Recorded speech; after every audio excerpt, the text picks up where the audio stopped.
Olá, tudo bem?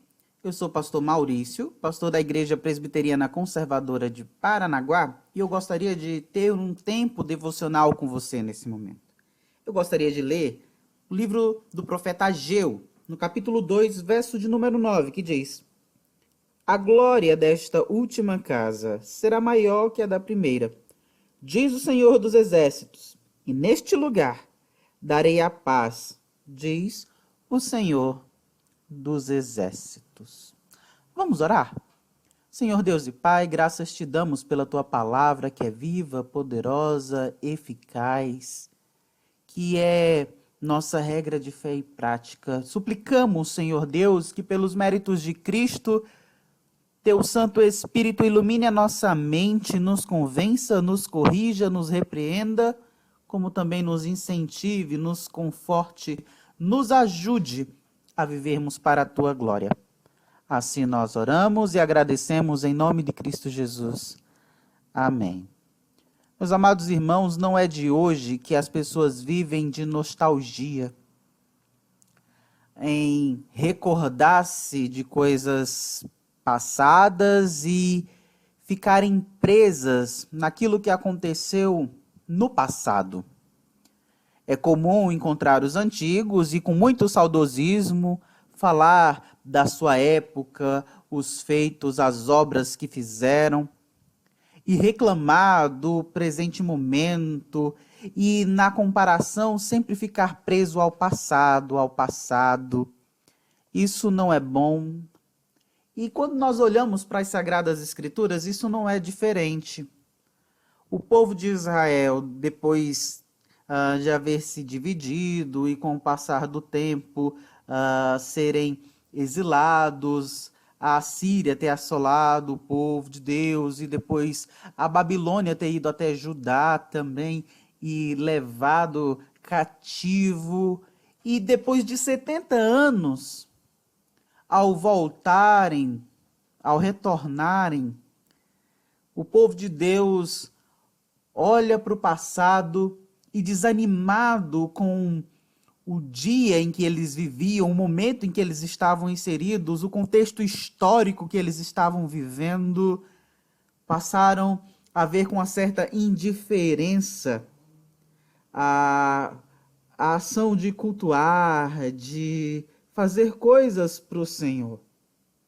Enfim, quando isso foi constatado e era percebível o desgosto do povo em cultuar a Deus, olhando para o passado, olhando para as épocas anteriores, Deus vai ao encontro deles através do profeta Ageu, e Deus os incentiva ao dizer que a glória desta casa, daquele momento, seria maior que a da primeira.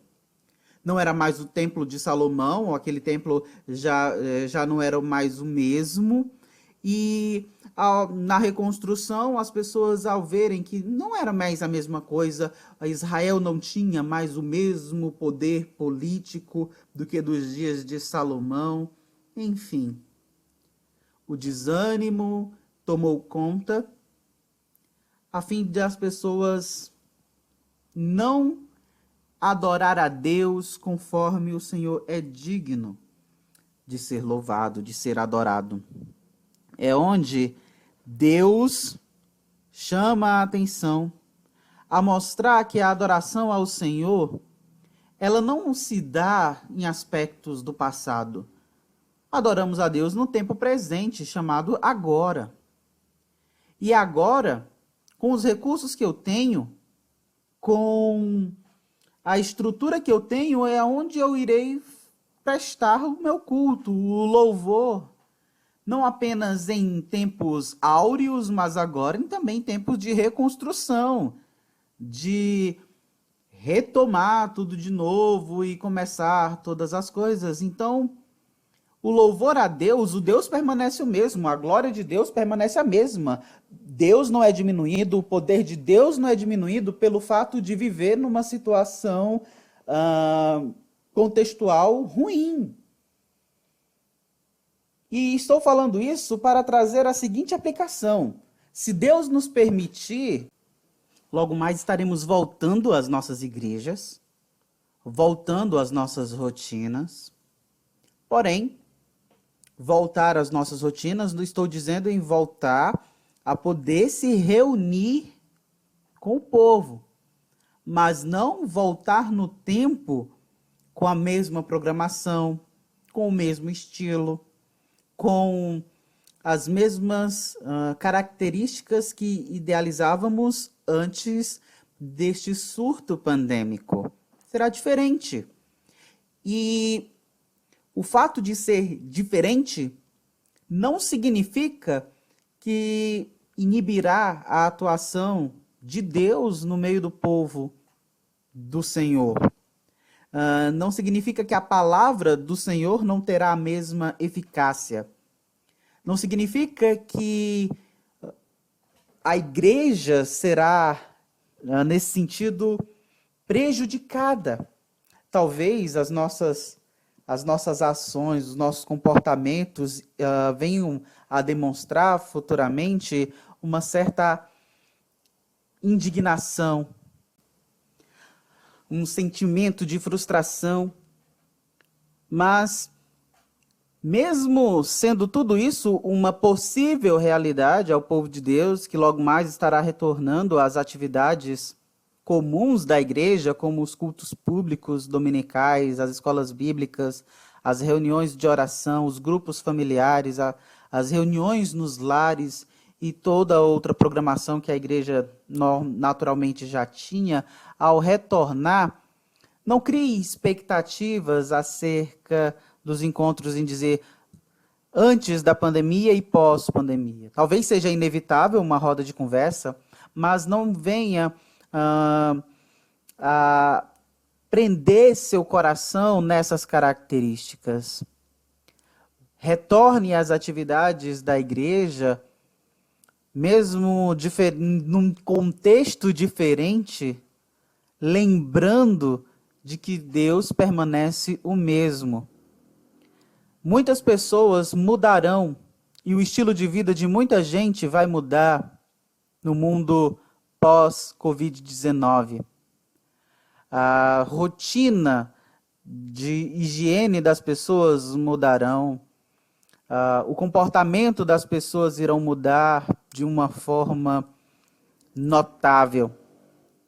Mas Deus não mudará. Ele continuará o mesmo. As prescrições divinas estabelecidas na palavra de Deus permanece a mesma. A pregação do evangelho permanece a mesma. Diante de tamanha mudança que o Covid-19 impactou e pode ainda estar impactando, vai impactar na nossa sociedade, nós precisamos lembrar que este impacto não mudou sequer uma vírgula, um J da palavra de Deus. Não mudou nada referente ao nosso Deus, que permanece o mesmo. Este Deus que iremos prestar culto coletivamente, reunidos em breve. A esperança que temos de que isso logo vai passar é bem forte, mas não gere expectativas em cima disso, no sentido de idealizar algo. Creia no Senhor e, ao retornar às atividades comuns da igreja, não fique preso a atividades, ao modo de antes. Não fique nostálgico em relação a isso. Adore a Deus no tempo presente, com os recursos que tiverem, com as pessoas que ali estiverem, de forma fiel e compromissada com as Sagradas Escrituras. Talvez cumprindo novas normas no convívio social, nos cumprimentos e na higiene, mas com o mesmo fervor, com o mesmo empenho, com a mesma obediência à palavra santa do nosso Deus. Isso é o que importa. Que Deus nos abençoe, nos fortaleça e nos ajude a retornar às atividades comuns da nossa igreja, num contexto diferente, mas com a mesma fidelidade que as Sagradas Escrituras exigem de nós, desde de quando prescrita para o povo de Deus. Deus os abençoe, um forte abraço e até logo mais.